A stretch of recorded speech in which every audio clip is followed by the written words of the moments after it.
मेरे प्यारे देशवासियों, नमस्कार। स्वतंत्रता दिवस की पूर्व संध्या पर आप सभी को मैं हार्दिक बधाई देती हूँ। हम सभी के लिए एक गर्व की बात है कि स्वाधीनता दिवस और गणतंत्र दिवस सभी भारतीय उत्साह और उमंग के साथ मनाते हैं। ये दिवस हमें भारतीय होने के गौरव का विशेष स्मरण कराते हैं। 15 अगस्त की तारीख हमारी सामूहिक स्मृति में गहराई से अंकित है। औपनिवेशिक शासन की लंबी अवधि के दौरान देशवासियों की अनेक पीढ़ियों ने ये सपना देखा था कि एक दिन देश स्वाधीन होगा। देश के हर हिस्से में रहने वाले पुरुष और महिलाएं, बूढ़े और जवान विदेशी शासन की बेड़ियों को तोड़ फेंकने के लिए व्याकुल थे। उनके संघर्ष में निराशा नहीं, अपितु बलवती आशा का भाव था। आशा का वही भाव स्वतंत्रता के बाद हमारी प्रगति को ऊर्जा देता रहा। कल जो भाव अपने त्रिरंगे को सलामी दे रहे होंगे, तो हम उन सभी स्वाधीनता सेनानियों को भी श्रद्धांजलि अर्पित करेंगे जिनके बलिदान के बल पर 78 साल पहले 15 अगस्त के दिन भारत ने स्वाधीनता हासिल की थी। अपनी स्वाधीनता का पुनः प्राप्त करने के बाद हम एक ऐसे लोकतंत्र के मार्ग पर आगे बढ़े जिसमें सभी वयस्कों को मतदान का अधिकार था। दूसरे शब्दों में कहे तो हम भारत के लोगों ने अपने नियति को स्वरूप देने का अधिकार स्वयं को अर्पित किया। अनेक लोकतांत्रिक व्यवस्थाओं में जेंडर, रिलीजन तथा अन्य आधारों पर लोगों के मताधिकार पर पाबंदियां होती थी, परंतु हमने ऐसा नहीं किया। चुनौतियों के बावजूद भारत के लोगों ने लोकतंत्र को सफलतापूर्वक अपनाया। लोकतंत्र को अपनाना हमारी प्राचीन लोकतांत्रिक मूल्यों की सहज अभिव्यक्ति थी। भारत भूमि विश्व के प्राचीनतम गणराज्यों की धरती रही है। इसे लोकतंत्र की जननी कहना सर्वथा उचित है। हमारे द्वारा अपनाए गए संविधान की आधारशिला पर हमारी लोकतंत्र का भवन निर्मित हुआ है। हमने लोकतंत्र पर आधारित ऐसी संस्थाओं का निर्माण किया जिनसे लोकतांत्रिक कार्यशैली को मजबूती मिली। हमारे लिए हमारा संविधान और हमारे लोकतंत्र सर्वोपरि है। अतीत पर दृष्टिपात करते हुए हमें देश के विभाजन से हुई पीड़ा को कदापि नहीं भूलना चाहिए। आज हमने विभाजन विभीषिका स्मृति दिवस मनाया। विभाजन के कारण भयावह हिंसा देखी गई और लाखों लोग विस्थापित होने के लिए मजबूर किए गए। आज हम इतिहास की गलतियों के शिकार हुए लोगों को श्रद्धांजलि अर्पित करते हैं। प्यारे देशवासियों, हमारे संविधान में ऐसे 4 मूल्यों का उल्लेख है जो हमारे लोकतंत्र को सुदृढ़ बनाए रखने वाले 4 स्तंभ हैं। ये मूल्य है न्याय, स्वतंत्रता, समता और बंधुता। ये हमारी सभ्यता के ऐसे सिद्धांत हैं जिन्हें हमने स्वाधीनता संग्राम के दौरान पुनः जीवंत बनाया है। मेरा मानना है कि इन सभी मूल्यों के मूल में व्यक्ति की गरिमा की अवधारणा विद्यमान है। प्रत्येक व्यक्ति समान है और सभी को ये अधिकार है कि उनके साथ गरिमापूर्ण व्यवहार हो। स्वास्थ्य सेवाओं और शिक्षा सुविधाओं तक सभी की समान पहुंच होने चाहिए। सभी को समान अवसर मिलने चाहिए। जो लोग पारंपरिक व्यवस्था के कारण वंचित रह गए थे, उन्हें मदद की जरूरत थी। इन सिद्धांतों को सर्वोपरि रखते हुए हमने 1947 में एक नई यात्रा शुरू की। विदेशी हुकूमत की लंबी अवधि के बाद स्वाधीनता के समय भारत घोर गरीबी से जूझ रहा था, लेकिन तब से अब तक के 78 वर्षों में हमने सभी क्षेत्रों में असाधारण प्रगति की है। भारत ने आत्मनिर्भर राष्ट्र बनने के मार्ग पर काफी दूरी तय कर ली है और प्रबल आत्मविश्वास के साथ आगे बढ़ता जा रहा है। आर्थिक क्षेत्र में हमारी उपलब्धियां साफ साफ देखी जा सकती है। पिछले वित्त वर्ष में 6.5% की सकल घरेलू उत्पाद वृद्धि दर के साथ भारत दुनिया की प्रमुख अर्थव्यवस्था में सबसे तेजी से बढ़ने वाले देश है। वैश्विक अर्थव्यवस्था में व्याप्त समस्याओं के बावजूद घरेलू मांग में तेजी से वृद्धि हो रही है। मुद्रास्फीति पर नियंत्रण बना हुआ है, निर्यात बढ़ रहा है। सभी प्रमुख संकेतक अर्थव्यवस्था की मजबूत स्थिति को दर्शा रहे हैं। ये हमारे श्रमिक और किसान भाई बहनों की कड़ी मेहनत और समर्पण के साथ साथ सुविचारित सुधारों और कुशल आर्थिक प्रबंधन का भी परिणाम है। सुशासन के माध्यम से बड़ी संख्या में लोगों को गरीबी से बाहर निकाला गया है। सरकार गरीबों के लिए अनेक कल्याणकारी योजनाएं चला रही है। जो लोग गरीबी रेखा से ऊपर तो आ गए हैं लेकिन मजबूत स्थिति में नहीं है, उनको भी ऐसे योजनाओं की सुरक्षा उपलब्ध है ताकि वे फिर से गरीबी रेखा से नीचे ना चले जाए। ये कल्याणकारी प्रयास सामाजिक सेवाओं पर बढ़ते खर्च में परिलक्षित होते हैं। आय की असमानता कम हो रही है, क्षेत्रीय असमानताएं भी कम हो रही है।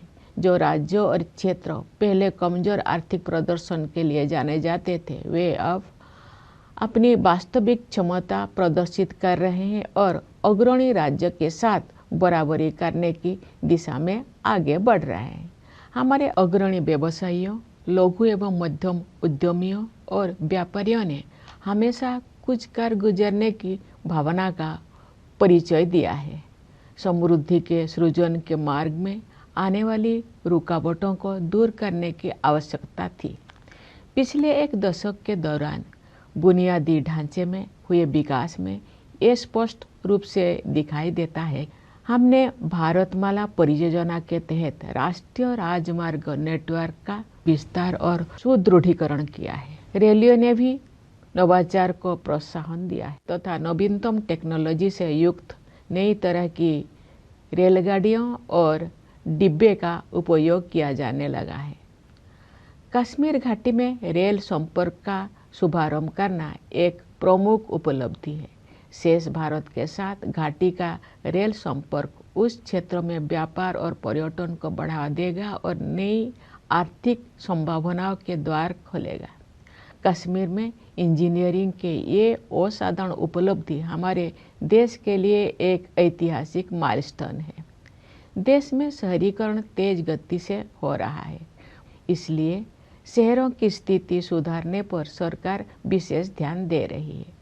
शहरी परिवहन के प्रमुख क्षेत्रों पर विशेष ध्यान देते हुए सरकार ने मेट्रो रेल सुविधाओं का विस्तार किया है। पिछले एक दशक के दौरान मेट्रो रेल सेवा की सुविधा से युक्त शहरों की संख्या कई गुना बढ़ गई है। शहरों के कायाकल्प और शहरी परिवर्तन के लिए अटल मिशन यानी अमृत ने ये सुनिश्चित किया है कि अधिक से अधिक घरों में नल से पानी की भरोसेमंद आपूर्ति हो और स्टोरेज कनेक्शन सुविधा उपलब्ध हो। सरकार ये मानती है कि जीवन की बुनियादी सुविधाओं पर नागरिकों का हक बनता है।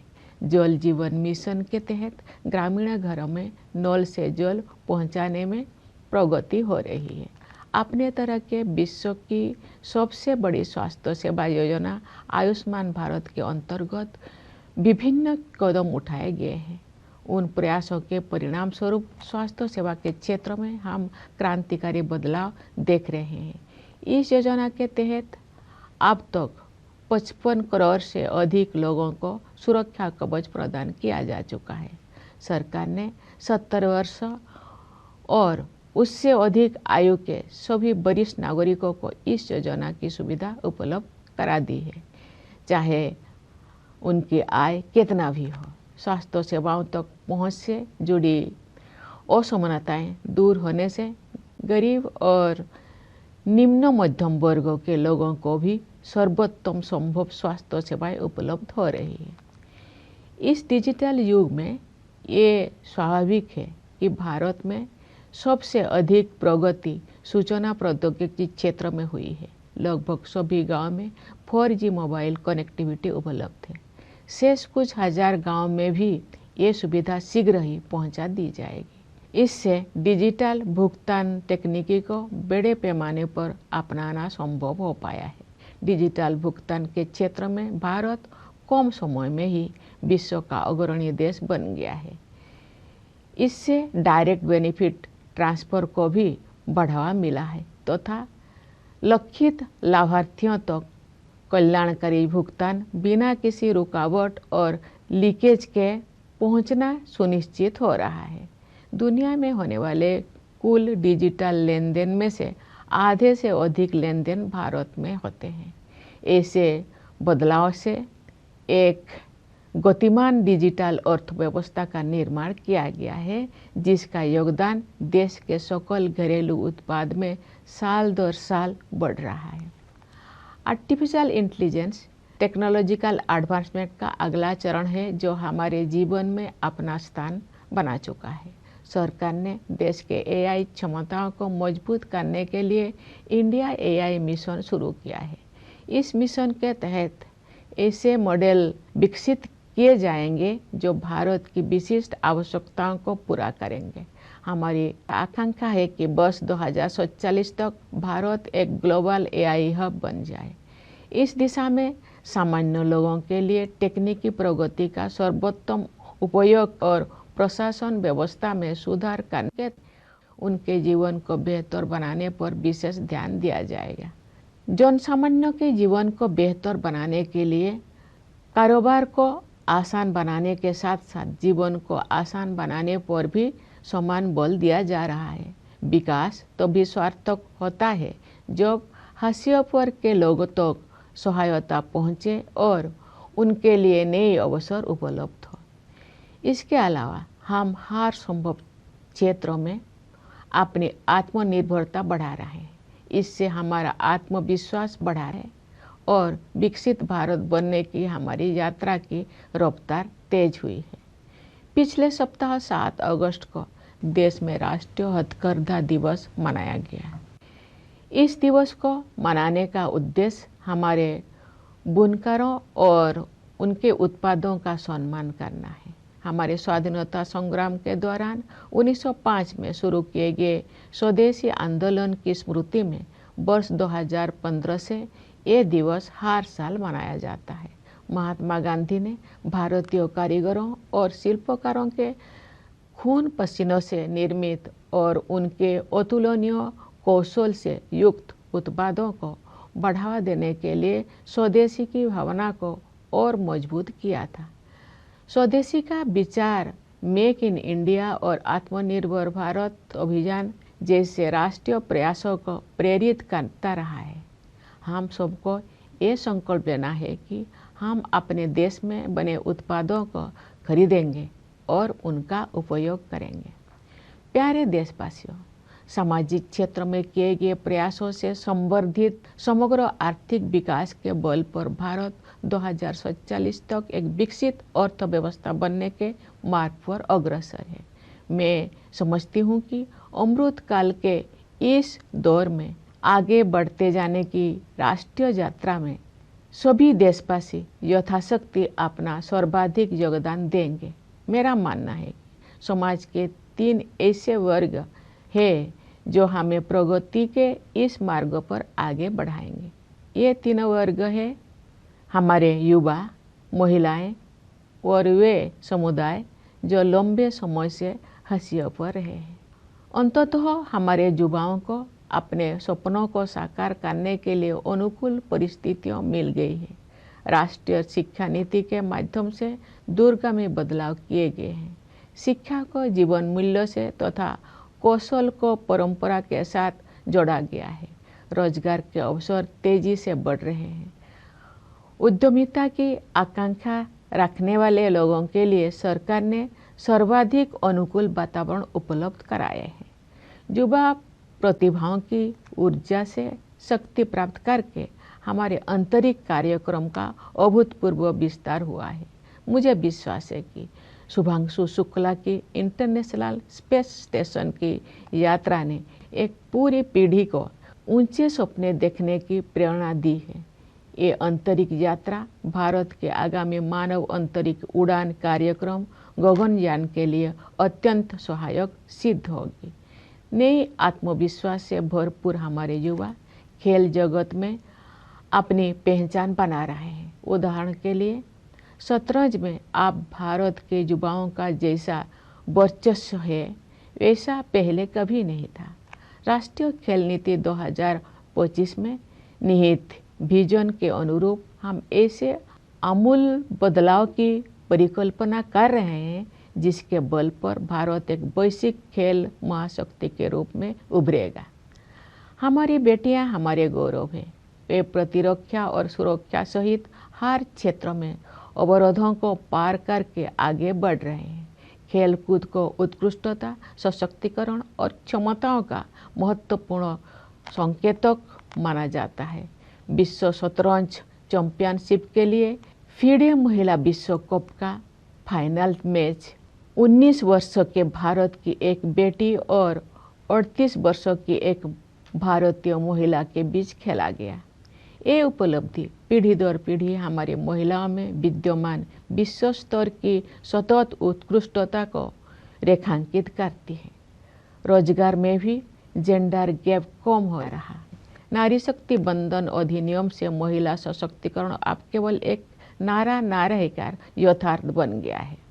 हमारे समाज का एक बड़ा हिस्सा अनुसूचित जाति, अनुसूचित जनजाति, पिछड़ा वर्ग और अन्य समुदायों के लोगों का है। इन समुदायों के लोग अब हाशिए पर होने का टैग हटा रहे हैं। उनकी सामाजिक और आर्थिक आकांक्षाओं को साकार करने के लिए सक्रिय प्रयासों के माध्यम से सरकार उनकी सहायता करती आ रही है। अपनी वास्तविक क्षमता को हासिल करने की दिशा में भारत अब और अधिक तेज गति से आगे बढ़ रहा है। हमारे सुधारों और नीतियों से विकास का एक प्रभावी मंच तैयार हुआ है।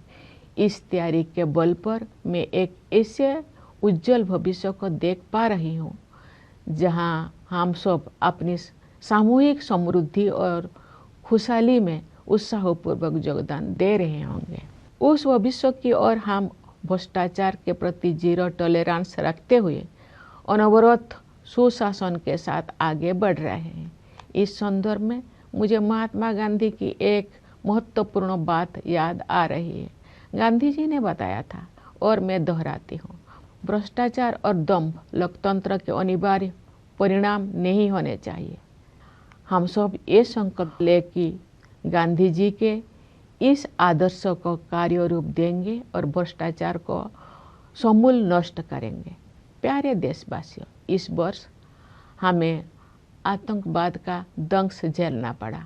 कश्मीर घूमने गए निर्दोष नागरिकों की हत्या कायरतापूर्ण और नितांत अमानवीय थी। इसका जवाब भारत ने फौलादी संकल्प के साथ निर्णायक तरीके से दिया। ऑपरेशन सिंदूर ने ये दिखा दिया कि जब राष्ट्र की सुरक्षा का प्रश्न सामने आता है तब हमारे सशस्त्र बल किसी भी स्थिति का सामना करने के लिए पूरी तरह सक्षम सिद्ध होते हैं। रणनीतिक स्पष्टता और तकनीकी दक्षता के साथ हमारी सेना ने सीमा पार के आतंकवादी ठिकानों को नष्ट कर दिया। मेरा विश्वास है कि ऑपरेशन सिंदूर आतंकवाद के विरुद्ध मानवता की लड़ाई में एक मिसाल के तौर पर इतिहास में दर्ज होगा। हमारी एकता ही हमारी जवाबी कार्रवाई की सबसे बड़ी विशेषता थी।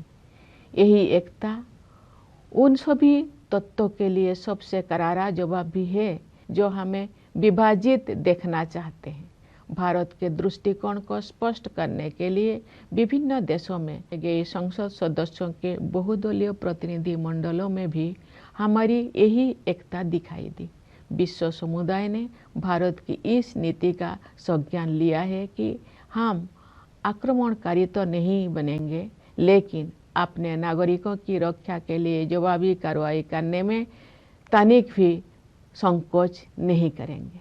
ऑपरेशन सिंदूर प्रतिरक्षा के क्षेत्र में आत्मनिर्भर भारत मिशन की परीक्षा का भी अवसर था। अब ये सिद्ध हो गया है कि हम सही रास्ते पर हैं। हमारा स्वदेशी विनिर्माण उस निर्णायक स्तर पर पहुंच गया है जहां हम अपनी बहुत सी सुरक्षा आवश्यकताओं को पूरा करने में भी आत्मनिर्भर बन गए हैं। ये उपलब्धियाँ स्वाधीन भारत के रक्षा इतिहास में एक नए अध्याय का सूत्रपात है। प्यारे देशवासियों, इस अवसर पर मैं आप सभी से ये आग्रह करना चाहती हूँ कि पर्यावरण की रक्षा के लिए आप सब हर संभव प्रयास करें। जलवायु परिवर्तन की चुनौती का सामना करने के लिए हमें अपने आप में भी कुछ परिवर्तन करने होंगे। हमें अपनी आदतें और अपनी विश्व दृष्टि में बदलाव लाना होगा। हमें अपनी धरती, नदियाँ, पहाड़ों, पेड़ पौधे और जीव जंतुओं के साथ अपने संबंधों में भी परिवर्तन करना होगा। हम सब अपने योगदान से एक ऐसे पृथ्वी छोड़कर जाएं जहां जीवन अपने नैसर्गिक रूप में फलता फूलता रहे।